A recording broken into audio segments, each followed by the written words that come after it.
احتمالات یا پروبابلیټي چې ده د یوې پیښې د رامنځته کېدو امکاناتو ته ویل کېږي. د یوې پیښې د رامنځته کېدو داسې امکاناتو ته چې هغه پر حقایقو باندې ولاړه وي، یعنې حقیقت ته نږدې وي. حقیقت ته نږدې وي دا معنی مثلا په دغه رقم ورځ باندې لکه دا اوس چې موږ تاسو د باندې وګورو، زه نسم ویلی چې نیم ساعت بعد 80% امکان شته چې باران دې وشي، او په دغه رقم ورځ باندې چې پر اسمان باندې وریځ هم نه وي، او یعنې یوه ټوټه وریځ هم نه پیدا کېږي. دا شی چې دی دا پر حقیقت باندې نه دی ولاړ. که زه درته وایم چې وایم 80% یا 80% امکان د دې شته چې باران دې وشي، دا درواغ تاسو د څه دا وایئ چې درواغ وایي. په دې خاطر باندې شان خو تاسو هم در معلومیږي، د باندې تاسو هم کتلی شئ. نو احتمالات د یوې پیښې د رامنځته کېدو یا د یوې پیښې د واقع کېدو امکاناتو ته ویل کېږي. څونه امکان لري یا څونه احتمال د دې شته چې سبا نه بل سبا دې باران وشي. څونه امکان لري چې مثلا واوره دې وشي مثلا په یو ځای کې، یو مخصوص ځای کې جغرافیایي موقعیت ټاکي. څونه امکان لري چې مثلا سیل دې راشي. څونه امکان لري چې مثلا سیل دې کورونه یوسي په اصطلاح باندې.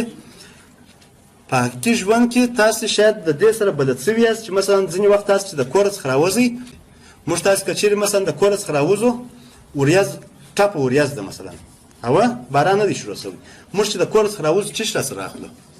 شاید سایوان راواخلو، باران نه دی شروع شوی. دا سایوان چې زه راخلم دا په څه خاطر باندې؟ په دې خاطر باندې چې زه پوهېږم چې شاید باران وشي، او یا دا شاید باران وشي، یا یو قسم ما احتمال سنجولی دی چې مثلا 40% امکان لري چې باران دې وشي. صحیح دی؟ استفاده کېږي څه شي لپاره؟ ولې احتمالات موږ تاسې ولې وایو؟ مثال وزارت معارف ولې هغه باید احتمالات ته ضرورت ولري، ولې باید ووایي؟ د طبیعي پیښو په وړاندې د مبارزې ریاست د کندهار مثلا د طبیعي پیښو په وړاندې د مبارزې ریاست دی ولې باید په احتمالاتو باندې پوه شي؟ نو احتمالات د دې لپاره استفاده کېږي چې یا د ځینو پیښو مخنیوی وشي، دا د طبیعي پیښو په وړاندې چې زه درته وایم. دوی زلزله نشي راګرځولی. دا چې ستاسو په یاد دي چې طبیعي پیښو په وړاندې مبارزې ریاست مثلا موږ تاسو په نظر کې نیسو، یا مثلا وزارت په نظر کې نیسو، دوی د زلزلې مخنیوی نه کوي. دوی دغه پریډکشن کوي یا دغه پیشګویي کوي چې شاید زلزله وشي، او دا چې زلزله وشي د زلزلې په مقابل کې دوی کم کارونه باید وکړي، هغه کارونه دوی کوي.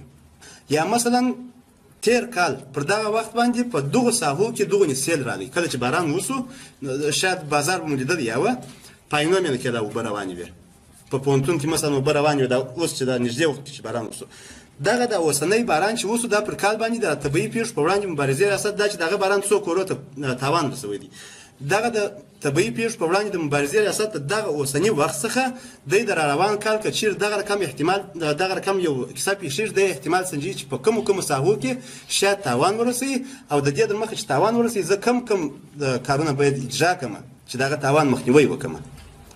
یا مثلا د افغانستان د مالیې وزارت هر کال معارف وزارت هم پیسې ورکوي، بودیجه ورکوي، او دفاع وزارت هم بودیجه ورکوي، کورنیو چارو وزارت هم بودیجه ورکوي، د اقتصاد وزارت هم بودیجه ورکوي، مختلف ټول وزارتونه د بودیجه ورکوي.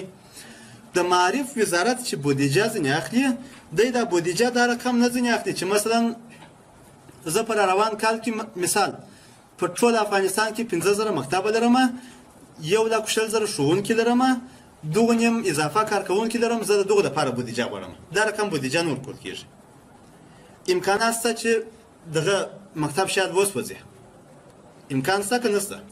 د افغانستان په شرایطو کې خدای دې نه پېښوي، خو زموږ د ستاسو حالات سره فقط یو مثال دی. صحیح دی؟ یا مثلا امکان د دې شته چې مثلا پر یو لیوا د وزارت دفاع دې حمله وشي، ځینې مهماتو ځینې شیان دې ځینې یوسي. دغه شیانو ته په کتلو سره دا اصلا په تیر کال کې هم دا پیښ شوي دي، او په تیر کال کې د افغانستان د معارف د وزارت څو مکتبه سوځېدي دي مثال. دوی هغه شیان په نظر کې نیسي، وروسته بیا دوی کالکولیشن کوي، د افغانستان د مالیې وزارت ته وایي چې زما په دغه کال کې دغونې پیسې پکار دي.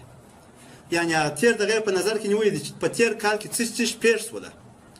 زه چې احتمالات درته وایم، احتمالات وایم، او همدا پر حقیقت باندې ولاړه خبره وي، پر حقیقت باندې به ولاړ وي دا احتمالات چې موږ تاسو وایو.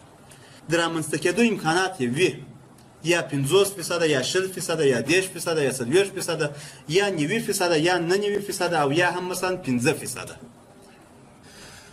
په ژورنالیزم کې هم استفاده کیږي، په میډیکل کې هم استفاده کیږي، په طب کې مثلا یو دوا جوړوي یو یا مثلا ټابلیټ جوړوي په اصطلاح باندې دغه ته کوي موږک ته کوي.